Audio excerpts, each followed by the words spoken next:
Hello, in this video I'm going to explain writing a fraction in its lowest terms.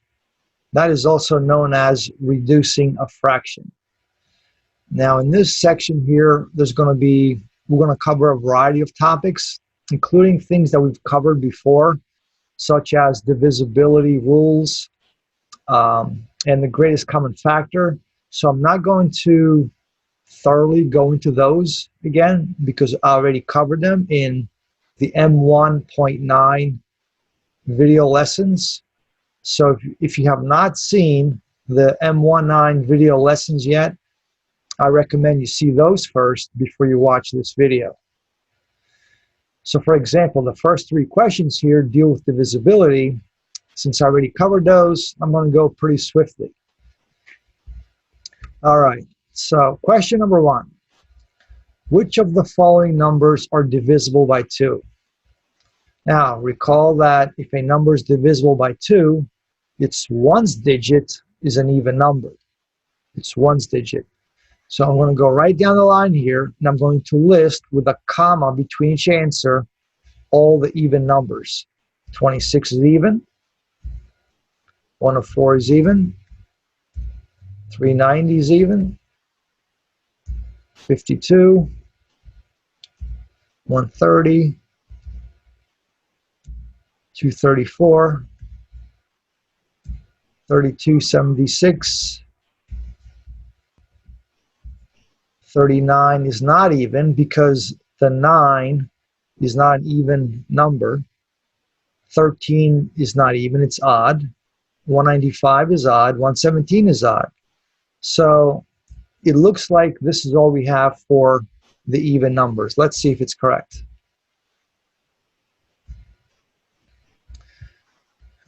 Okay, which of the following numbers are divisible by 3? And recall that if a number is divisible by 3, the sum of its digits, if the sum of its digits is divisible by 3, then so is that number. So let me just do the first one real quick here. 215. 215. If the sum of its digits can be divided by 3, then 215 can. So let's count it up. 2 plus 1 is 3. 3 plus 5 is 8. 3 does not divide into 8, so no, this is not divisible by 3.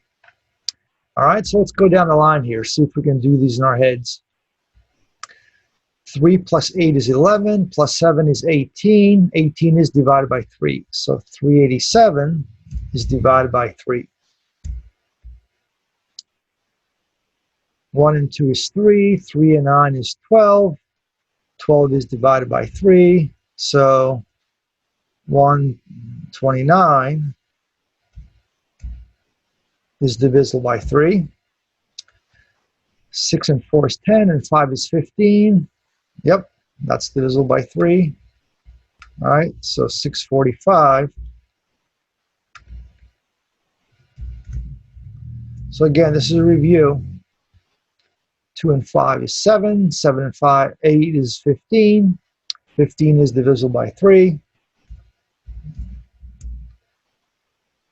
8 and 6 is 14, not divisible by 3.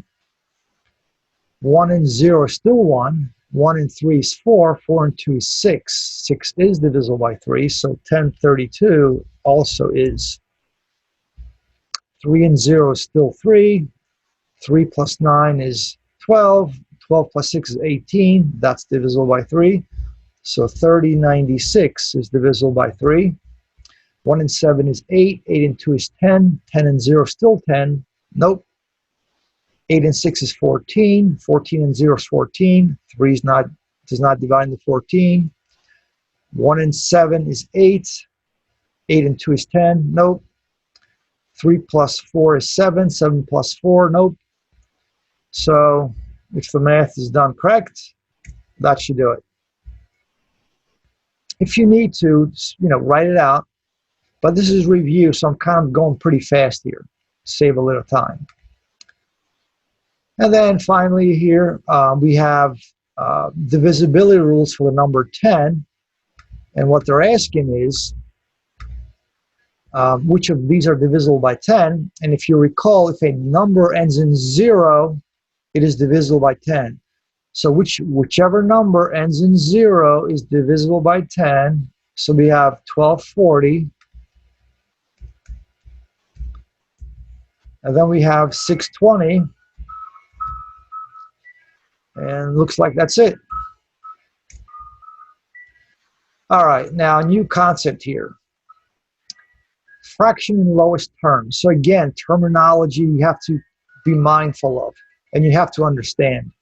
So what are they talking about when they're saying a fraction in lowest terms?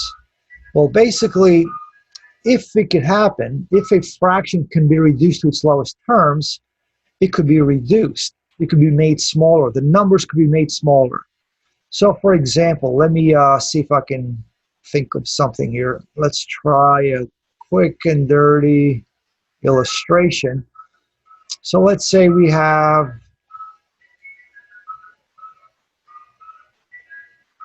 this.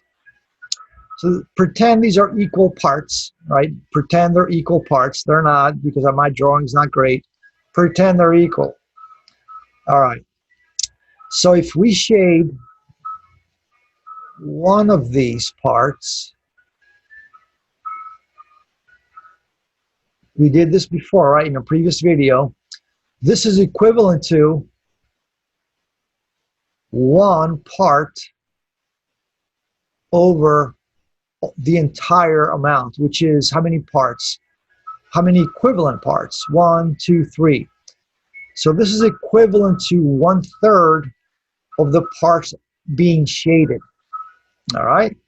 Now, let's draw a line right in the middle of the current parts. So now we have 6 equal parts. Again, pretend they're equal even though they're not. Let's count them up to make sure.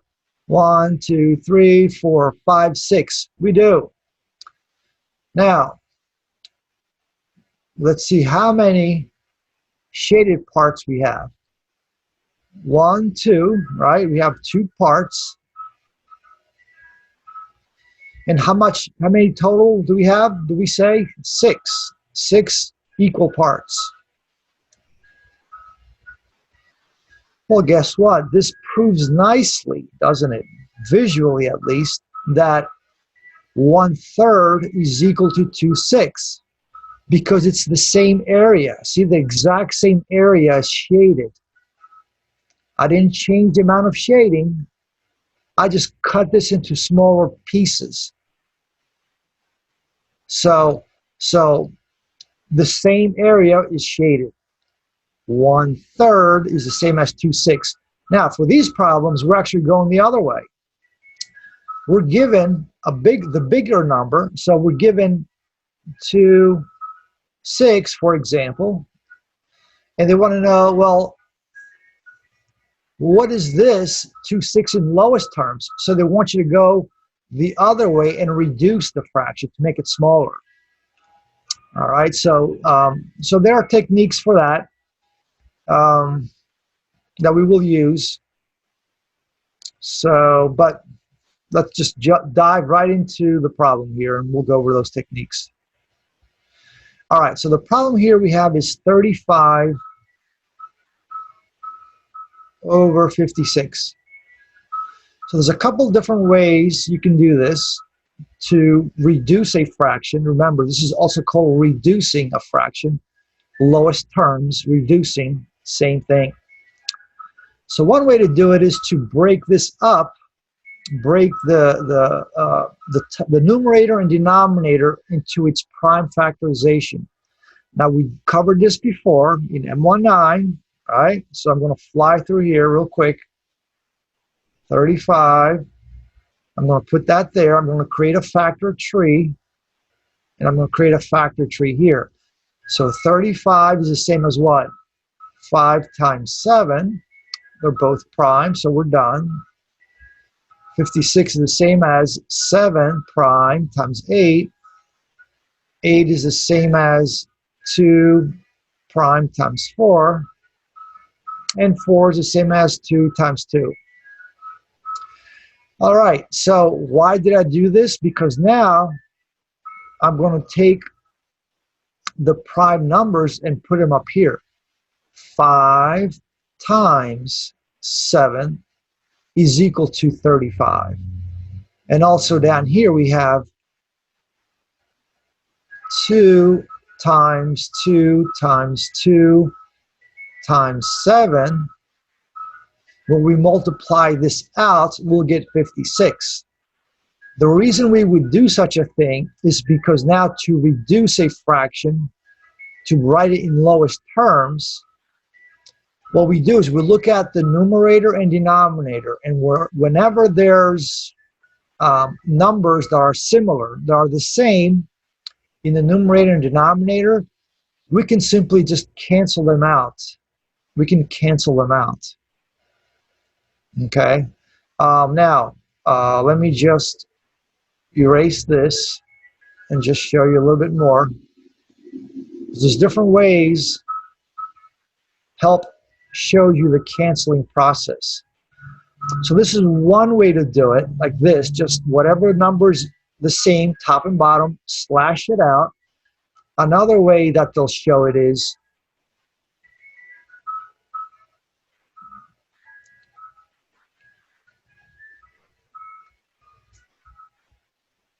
they'll do this. This here, right here, and this here are the same thing. It's the same thing. All they did was simply in this situation, they pried out, pulled out, they pried it out, factored out. You'll hear that word in a future math class. This number 7 and this number 7. See, these two 7s got pulled out. They got yanked out to the back or front. It doesn't really matter either way. Why we would do such a thing? Because now, remember, a fraction means division. Anything divided by itself is 1, right? 1. So when we say something got canceled, what we're really saying is 1 was the actual result, because anything divided by itself is 1. Even up here. See, for a number to cancel, it doesn't have to be directly over it. As long as we have multiplication between the numbers, this 7 could have been way in the front. It doesn't matter. It's up here, and there's a 7 down here. It doesn't matter if this is in the back and this is in the front or this is in the middle. If it's top and bottom, you can slash it out. So you can use this technique here or use this technique here. This is what they use in help. Now, we're not done yet. We're not done yet. What we have to do is come up with the final answer. Now, are there other numbers that are the same in the numerator and denominator? No, because here we got 1 5, here we got 3 2s. So now what we have to do is actually multiply this back out again. So we have 5 here. And then here we have 2 times 2 times 2, which is 8. So our final answer is 5/8. So 35 over 56 is equivalent to 5/8 in lowest terms. And the same thing here could be done, right? 5 times 1 is 5. 8 times 1 is still 8. And there it is, it's 5/8. So you can use prime factorization to find the lowest terms. That's one way to do it. Let me show you another way to do it. And this is the way I like to do it, but in order to use this technique that I'm about to show you, you got to be excellent at the multiplication tables.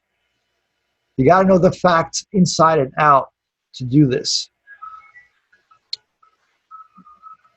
35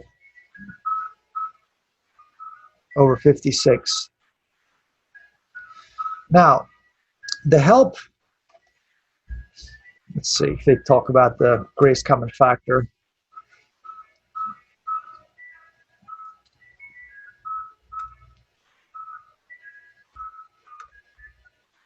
Yeah, see, another term that you want to get to know is the greatest common factor. Again, I covered this in a previous video in M19, so I'm not going to get into much of the details here about it. But the greatest common factor is basically the biggest number possible that divides into two numbers. The biggest number that exists that can divide evenly in this number and in that number with no remainder. So,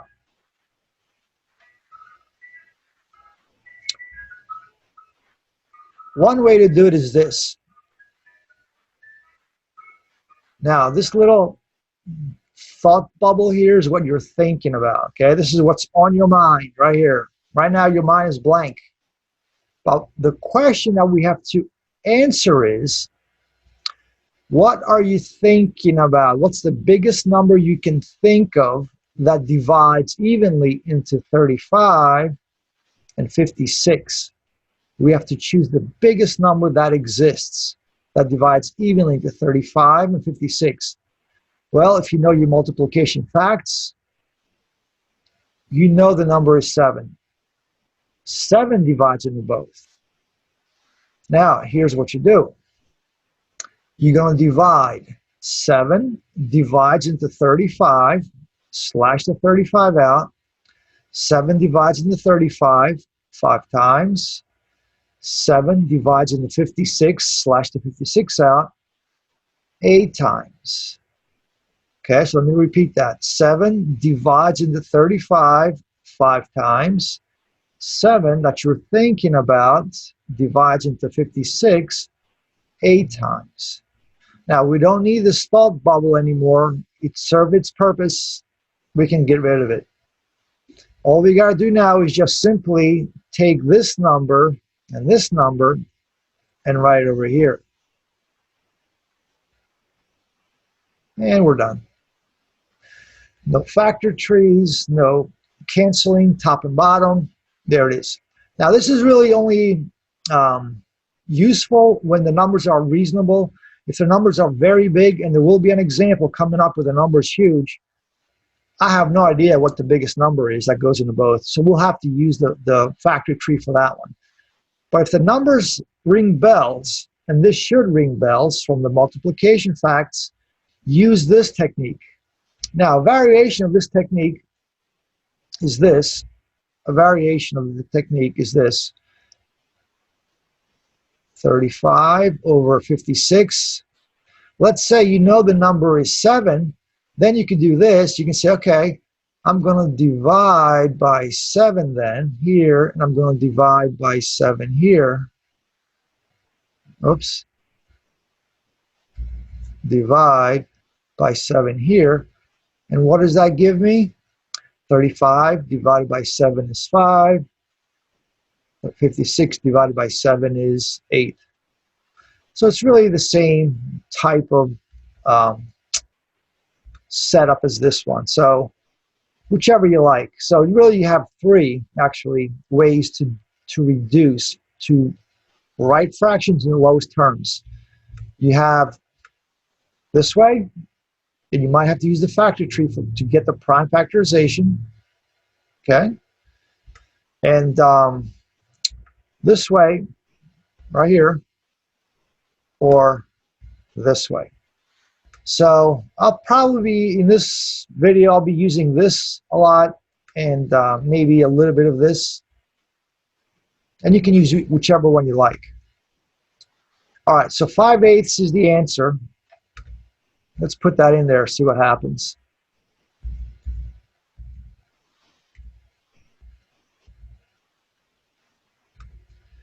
All right, 2/4.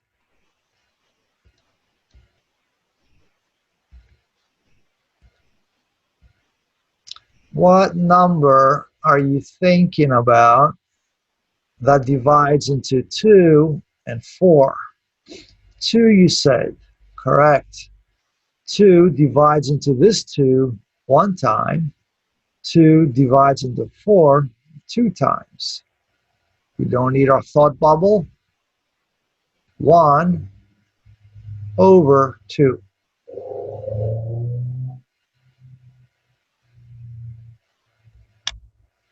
Now, let me show you the other way, actually, because this brings up a good point. So let's do it this way, too.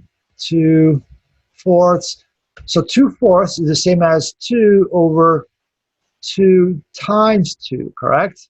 So we have prime factorization here.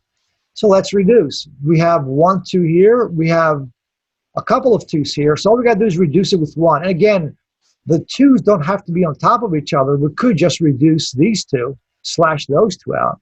It doesn't matter, because as long as you have multiplication between the numbers, on the bottom, and multiplication on top. Remember, on top, this is really 2 times 1, isn't it? Indeed. Yes. Keep that in mind. The same as 2 times 1. So it doesn't matter if you reduce straight up and down or diagonally. Now, let me just erase this for a second to make a point here. All right. So there we go. All right. So on the bottom we have 2. It's pretty obvious we have 2. There it is. But wait, there's nothing on top. Do we leave it blank? Or do we put a 0 here? None of the above. Because if we did put a 0, the answer would be 0, right? Because whenever you have a 0 in the numerator of a fraction, the answer is 0. But clearly the answer is not 0, so that's not it. And we can't leave it blank. What goes there is the number 1. And I kind of hinted at that earlier, because this is the same as 2 times 1. 2 times 1 is 2, right? So whenever you're left, so here, what I'm trying to say is whenever you're left with just a blank thing in the numerator, a blank spot, don't leave it blank, put a 1 there. Put a 1 there. So 1/2, there it is. 1/2 is our answer.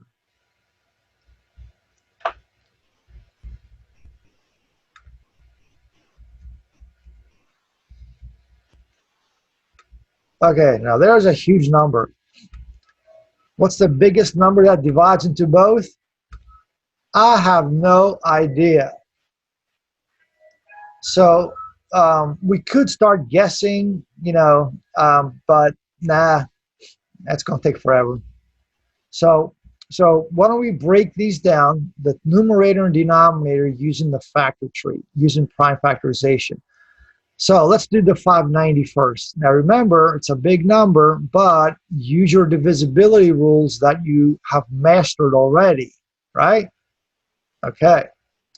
Now, this ends in 0, which makes an even number. So I know 2 goes into it for sure, but also 10 goes into it for sure. So I'm going to say 10 times something is 590. Let's think about it. 10 times what? 59, right? And you can do the multiplication on the side there. But 10 times 59 is 590. So right off the bat, we took this 590 and really made it a lot smaller. Now, is 10 a prime number? No, because it's a composite number, because 2 times 5 is 10. Now, these are both prime numbers. We circle them. Is 59 a prime number or a composite number? Well, let's use some rules of divisibility here. We know no even number will divide into this odd number, so all the even numbers are out. How about 3? Does 3 divide into 59? Well, 5 and 9 is 14. 3 does not divide into 14. No. Does 5 not divide into 59? No, because this does not end in 0 or 5. Does 7 divide into 59? No, because 8 times 7 is 56. Close, but no cigar. 9? Well, 9 times 6 is 54. Close, but nope. This is actually a prime number, and this is on the list that I recommended that you memorize. So you could have avoided doing all that, but I did it anyway for you, just so I can show you that no, This cannot break down anymore. It's not a composite number, it's a prime number. All right, so definitely internalize the prime numbers. I would say up to about 50 or so, whatever, 60, whatever, on that list in that previous video in prime factorization, M19. All right, anyway, so that's 590. We'll come back to this. Let's do 118 next. It's a different factor tree, okay? Now, what times what is 118? I don't know, but I do know that this is an even number. So I know for a fact that 2 times something is 118. What is that number here? I have no idea. So I got to use quick and dirty long division. 2 goes into 11 5 times. Nothing fancy. 2 goes into 18 9 times. 2 times 59, 2 times 59 is 118. All right? Now, and we know that 59 is a prime number. There we go. Okay, so why did I do all of this? Because now, here's the punchline. The only reason I'm doing this is because these are humongous numbers. If they were smaller numbers, I would have used the other technique. But these are big numbers. I have no idea what number goes into both. All right, now remember, the 590 is the numerator. So I'm going to put these down here. I'm going to write these down. 2 times 5 times 59. All right, there's the 2, there's the 5, there's the 59. That's the numerator. The denominator is down here, 2 times 59. All right, well, can we reduce this? Can this go down in number? Can we make it into lowest terms? Sure, look, there's a 2 here and a 2 here. They slash out. 2 divided by 2 is 1. This becomes 1. You can think of it that way. This becomes 1. And look, the 59s, how sweet is that? The 59s also cancel out. Now, what do we have left? We have 5 on top. And remember, down here, you could say this whole thing, which is what, 118, times 1, if you want. So this 1 can come over here. Now, you normally wouldn't do this. The answer would be just 5, but I'm belaboring the point so I can show you something. Whenever you have a 1 in the denominator of a fraction, do not include it unless it specifically says so in the blue. It's going to be rare when that happens. Because, see, this is still not fully reduced. Why? Because, remember, a fraction also means division. And what is 5 divided by 1? 5, you said. Correct. So 5 is our answer. So again, from here, if you have nothing left over down here, don't do this step. I only did this to explain to you that if you type this in, it will be wrong. Whenever you have a 1 on the denominator, disregard it, because anything divided by 1 is that anything, which in this case is 5.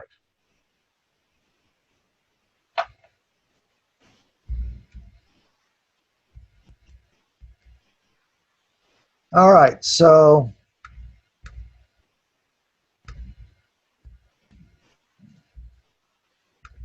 (49/56). Again, we're writing the fraction in lowest terms. 49/56. What number are you thinking about? What number are you thinking about that divides evenly into 49 and 56? And you said 7. Correct. 7 divides into 49 7 times. 7 divides into 56 8 times. Get rid of the thought bubble. It served its purpose. What do we have left over? 7 over 8. And there it is, 7/8.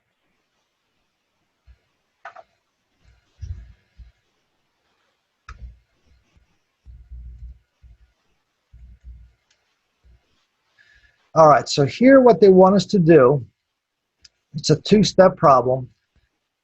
First, they want you to take this number here, this fraction, and break it down into its prime components. They give you multiple choice. We're not going to look at the multiple choice until we do it first, right? We'll do it first and then see which one matches.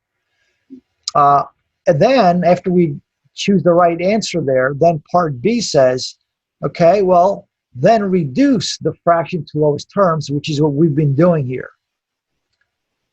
Okay, so, all right, so let's dive right in and see what we got. Now, again, these are pretty big numbers, so I'm going to use the factor tree to break these numbers down into its prime factorization. So let's do 175 first. What times what is 175? Well, you know what? I know 5 goes into it, but also when some of these numbers are kind of big, sometimes money, currency helps. $1.75, right?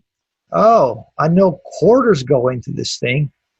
I know for a fact that 25 cents, a bunch of quarters will give me $1.75. How many?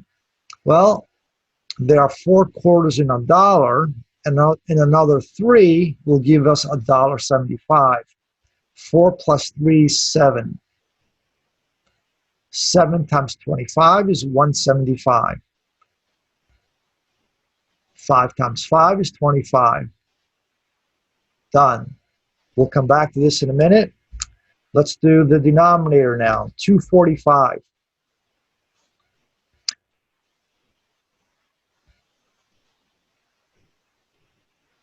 What times what is 245? I'm not sure, but I know it ends in 5. So certainly 5 divides into it. Now, 5 times what is 245? Or 245 divided by 5 is what? I have no idea. So I got to use long division to find out. 5 into 24, 4 times. Right? This is review, so I'm just flying through here. 5 goes into 45 9 times. Okay, 49 goes here.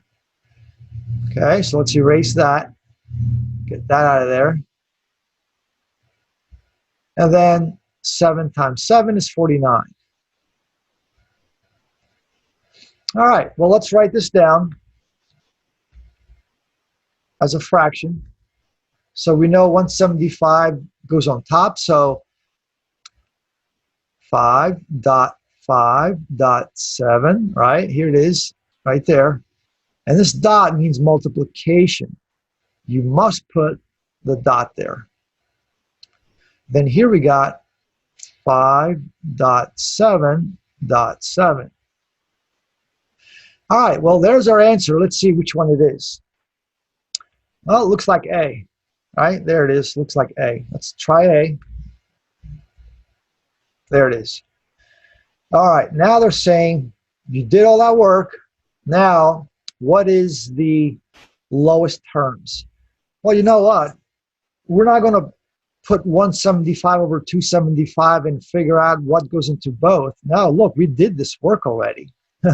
So take advantage of it, right? We did this work. So let's use it. Here it is right here. Yeah. So the 5s cancel. The 7s cancel. Again, cancel means there's a 1 there. And 1 times whatever number is that whatever number. So it doesn't really change anything. What is left over? Well, here on top, the numerator is 5. The denominator is 7. It's the only thing left. Nice, right? Nice. So 175 over 245 reduces to 5/7. Nice.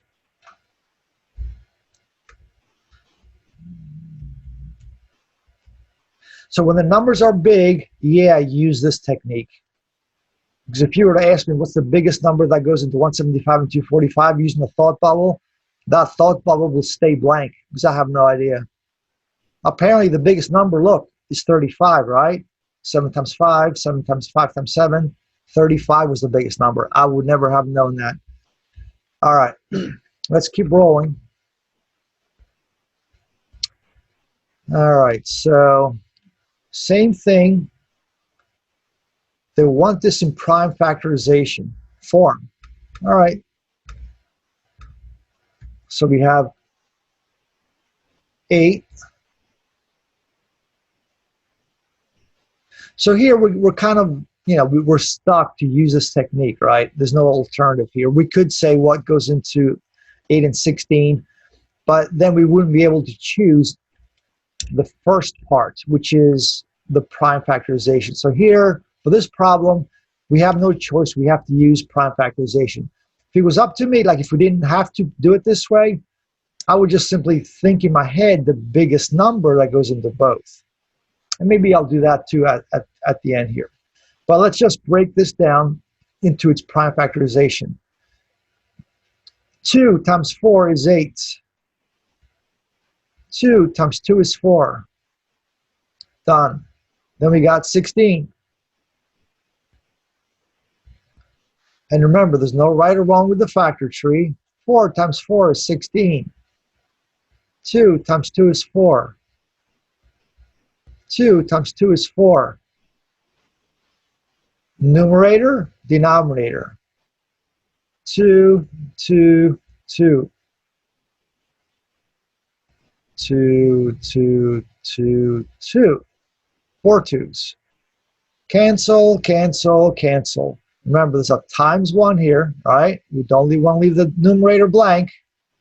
Cannot leave the numerator blank. So we got to put something there, and 1 is the placeholder because 1 times that is that. 1/2 is our answer.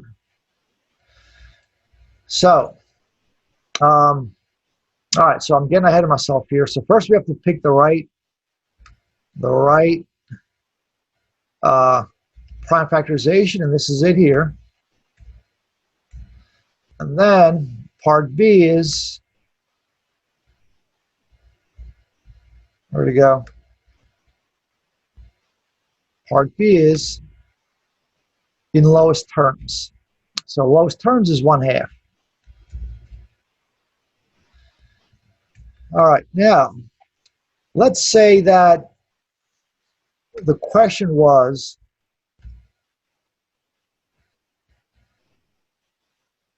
write a fraction in lowest terms, and it just gave you this. Now, I wouldn't use this technique here, only because the number is small enough where I could do this in my head. Now, the reason I'm showing you this way here is because for this problem, there are a few different numbers.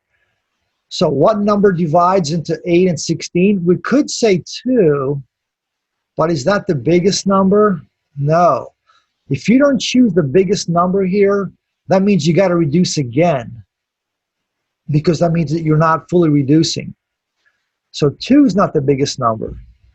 Well, let's see. How about 4? Is 4 the biggest number? No. Again, it's not the biggest number. It's going to definitely reduce this because 4 goes into 8 twice. 4 goes into 14, 16, 4 times. See, we're still not done. So what I'm saying is if you're using this technique here, you want to pick the biggest number that exists. So the biggest number that divides into 8 and 16 is 8. Again, knowing your multiplication facts and also multiples really helps. Otherwise, you might have some difficulty with this one, this technique, and maybe you're better off doing that. It's up to you. There's no right or wrong here. Now, 8 goes into 8 once. 8 goes into 16 twice. And what do we have? 1/2. Done. See that? We were done in about 5 seconds, whereas it took a couple minutes for that. So it's your choice, whichever you want to use.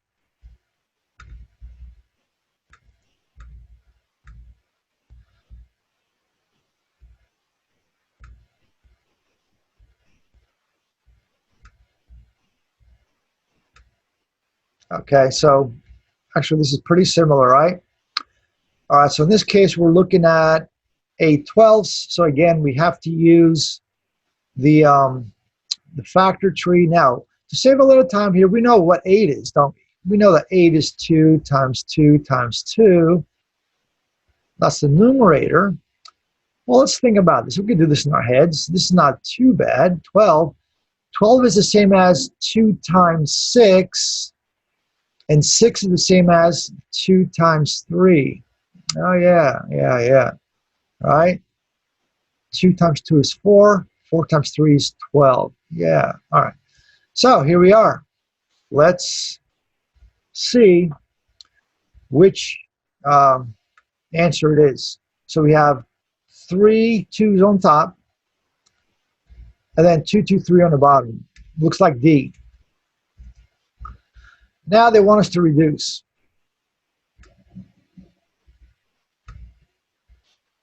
So lowest terms, well, this cancels. 2 over 2, it's the same number. 2 over 2, it's the same number. What do we have left? 2/3. 2/3.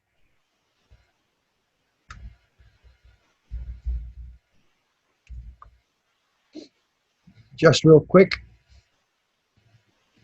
8/12. What number goes into both? The biggest number that goes into both. 2 does, it's not the biggest. 8, nope, too big for this one. No, it won't go into here. 8 or 16. So in this case, it is 4. 4 is the biggest number. 4 goes into 8 2 times. 4 goes into 12 3 times.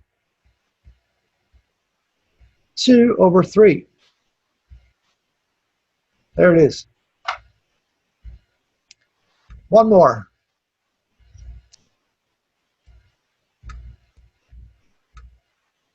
Okay, so 4 over 6. 4 over 6. 4 is the same as 2 times 2. 6 is the same as 2 times 3. We have 2 over 2, which cancel out and become 1. And 1 times 2/3 is 2/3. Nice. Let's do it this way. 4/6. That's the biggest number that divides into both. 2, you said, correct? 2 divides into 4 2 times. 2 divides into 6 3 times. And what do we have left over? 2/3. That is our answer. All right, so we got to pick the right setup. So now remember, this is the order doesn't matter for multiplication, right? Going way back in Math 25. Okay, it's the commutative property. So here they have it as 3 times 2. We have it as 2 times 3. It doesn't matter because either one will give us 6. So don't be misled by that. This is our answer. And then they want the lowest terms, and we know it's 2/3.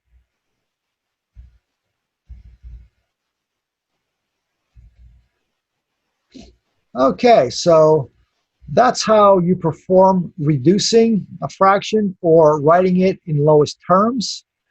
If you like my content, click on the like button, post your comments below, and subscribe to my channel. Thank you for watching.